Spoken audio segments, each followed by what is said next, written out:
যোগিনী একাদশী ব্রত মাহাত্ম্য ও শ্রবণ। ব্রহ্মবৈবর্ত পুরাণে আষাঢ় মাসের কৃষ্ণপক্ষের একাদশী ব্রত মাহাত্ম্য যুধিষ্ঠির শ্রীকৃষ্ণ সংবাদ রূপে বর্ণিত আছে। যুধিষ্ঠির বললেন, হে বাসুদেব, আষাঢ় মাসের কৃষ্ণপক্ষিয়া একাদশী মাহাত্ম্য কৃপাপূর্বক আমাকে বলুন। শ্রীকৃষ্ণ বললেন, হে মহারাজ, সকল পাপ বিনাশিনী ও মুক্তিপ্রদ এই উত্তম ব্রতের কথা বলছি, আপনি শ্রবণ করুন। আষাঢ় মাসের কৃষ্ণপক্ষিয়া একাদশী যোগিনী নামে খ্যাত। মহাপাপ নাশকারী এই তিথি ভবসাগরে পতিত মানুষের উদ্ধার লাভের একমাত্র নৌকা স্বরূপ। ব্রত পালনকারীদের পক্ষে এটি সর্বশ্রেষ্ঠ ব্রত বলে প্রসিদ্ধ। এই প্রসঙ্গে আপনাকে একটি পবিত্র পৌরাণিক কাহিনী বলছি। অলকানগরে শিবভক্ত পরায়ণ কুবের নামে এক রাজা ছিল। তিনি প্রত্যহ শিব পূজা করতেন। তার হেমামালী নামে একজন মালী ছিল। প্রতিদিন শিব পূজার জন্য মানস সরোবর থেকে সে ফুল তুলে যক্ষরাজ কুবেরকে দিত। বিশালাক্ষী নামে হেমামালীর এক পরমা রূপবতী পত্নী ছিল। সে তার সুন্দরী পত্নীর প্রতি অত্যন্ত আসক্ত ছিল। একদিন সে তার স্ত্রীর প্রতি কামাসক্ত হয়ে পড়ল। রাজভবনে যাওয়ার কথাও ভুলে গেল। বেলা 2 প্রহর অতীত হলো। অর্চনের সময় চলে যাচ্ছে দেখে রাধা ক্রুদ্ধ হলেন। মালির বিলম্বের কারণ অনুসন্ধানে এক দূত প্রেরণ করলেন। দূত এসে রাজাকে বলল, সে গৃহে স্ত্রীর সাথে আনন্দে মত্ত। দূতের কথা শুনে কুবের অত্যন্ত রেগে তখনই মালিকে তার সামনে হাজির করতে আদেশ দিল। এদিকে মালি কুবেরের পূজার সময় অতিবাহিত হয়েছে বুঝতে পেরেছে। অত্যন্ত ভয় পেয়ে গেল। তাই স্নান না করেই সে রাজার কাছে উপস্থিত হলো।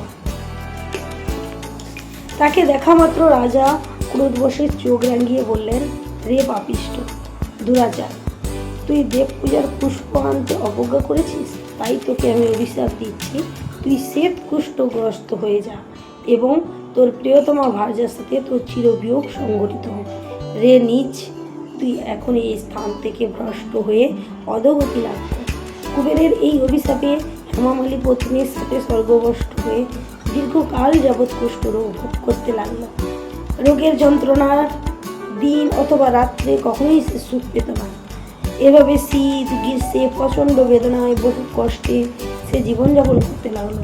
কিন্তু দীর্ঘদিন মহাদেবের অর্চনের ফুল সংগ্রহের স্বীকৃতির ফলে সে শাপগ্রস্ত হয়েও বৈষ্ণব শ্রেষ্ঠ শিবের বিস্মরণ কখনো হয়নি।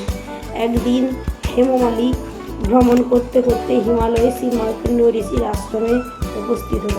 কুষ্ঠরোগে পীড়িত সপত্নী হেমমালীকে দর্শন করে শ্রী মার্কণ্ড তাকে জিজ্ঞাসা করলেন, তুমি কার অভিশাপে এইরকম নিন্দনীয় কুষ্ঠরোগগ্রস্ত হয়েছ? সে উত্তর দিল, হে মুনিবর, রাজা ধনকুবেরের নামে ভৃত্য ছিলাম। আমার নাম হেমামালী। আমি প্রত্যহ মানস সরোবর থেকে ফুল তুলে শিব পূজার জন্য রাজাকে দিতাম। কিন্তু দুর্ভাগ্যক্রমে একদিন স্ত্রীর মনোরঞ্জন হেতু কামাসক্ত হওয়ায় সেই ফুল দিতে বিলম্ব হয়। রাজার অভিশাপে এইরকম দুর্দশাগ্রস্ত হয়েছি। পরোপকারী সাধুগণের স্বাভাবিক কর্ম। হে ঋষিশ্রেষ্ঠ, আমি অত্যন্ত অপরাধী, কৃপা করে আমার প্রতি প্রসন্ন হন। তখন দয়ার্দ্র চিত্ত মার্কণ্ড মুনি বললেন, হে মালী, তোমার মঙ্গলের জন্য শুভ ফল প্রদানকারী এক ব্রতের উপদেশ করছি। তুমি আষাঢ় মাসের কৃষ্ণপক্ষের যোগিনী নামক একাদশী ব্রত পালন করো। এই ব্রতের পূর্ণ প্রভাবে তুমি অবশ্যই কুষ্ঠব্যাধি থেকে মুক্ত হবে। শ্রীকৃষ্ণ বললেন, ঋষির উপদেশ শ্রবণ করে হেমামালী তাকে প্রণাম জানান। পরে অত্যন্ত আনন্দে ঋষির আদেশ মতো নিষ্ঠার সঙ্গে যোগিনী একাদশী ব্রত পালন করল। এইভাবে হেমামালী সমস্ত রোগ থেকে মুক্ত হলো ও পত্নীর সুখে জীবনযাপন করতে লাগলো। হে মহারাজ যুধিষ্ঠির, আমি আপনার কাছে এই ব্রতের উপবাস মহিমা কীর্তন করলাম। এই ব্রত পালনে 88,000 ব্রাহ্মণকে ভোজন করানোর ফল লাভ হয়। যে ব্যক্তি এই মহাপাপ বিনাশকারী পুণ্যপ্রদায়িনী যোগিনী একাদশী কথা পাঠ এবং শ্রবণ করে, সে অচিরেই সর্বপাপ থেকে মুক্ত হয়।